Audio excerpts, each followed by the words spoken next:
आपने देखा 1-1.5 महीना पहले जब नई पार्लियामेंट की 4 दिन का सेशन बुलाया गया, वहां बीजेपी का सांसद रमेश बिदुड़ी किस तरीके से किस अपशब्द का यूज किया और किस तरीके से वो पार्लियामेंट का गरिमा, सदन का गरिमा को ठेस पहुंचाने की कोशिश की।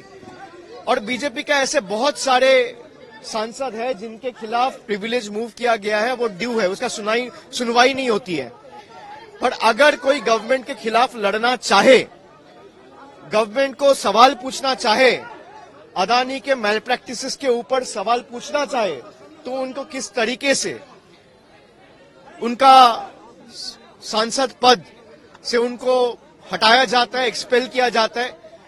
तो मुझे लगता है कि ये जो स्टेप सेंट्रल गवर्नमेंट ने उठाया है, और एथिक्स कमेटी ने एक चीज, जितना डिसेंट नोट का पोर्शन कल मेरे पास आया, उसमें एथिक्स कमेटी के चेयरमैन ने लिखा है कि भाई इनके खिलाफ कुछ है तो आप इन्वेस्टिगेट करो।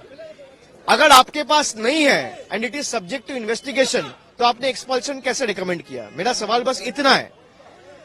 और मुझे लगता है कि Mahua Moitra is competent enough to fight a battle on her own. मुझे भी 4 साल से ये बुला रहा है, पूछताछ कर रहा है, अलग अलग केसेस में अटैक कर रहे हैं। एक में कुछ नहीं मिल रहा है तो दूसरे में अटैक कर रहे हैं, दूसरे में कुछ नहीं मिल रहा है तो तीसरे में अटैक कर रहे हैं। वो इनका स्टैंडर्ड प्रैक्टिस है। वो जब भी मुझे बुलाना चाहे वो बुलाए, और लोगों के सामने है ये कि आप लड़ नहीं पा रहे हैं, तभी आप इन्वेस्टिगेटिंग एजेंसीज का उपयोग करना चाह रहे हैं। तो ये बहुत ही दुर्भाग्यजनक है। और मुझे लगता है कि आज जनता सब कुछ देखती है और जनता बेवकूफ नहीं है। अगर आपके पास मेरे खिलाफ कुछ है तो आप कोर्ट में दीजिए। जब मैं कोर्ट में कोऑर्डिनेट बेंच में गया तो कोर्ट ने यही कहा कि भाई अभिषेक बनर्जी के खिलाफ क्या है, आप कोर्ट में जमा करो।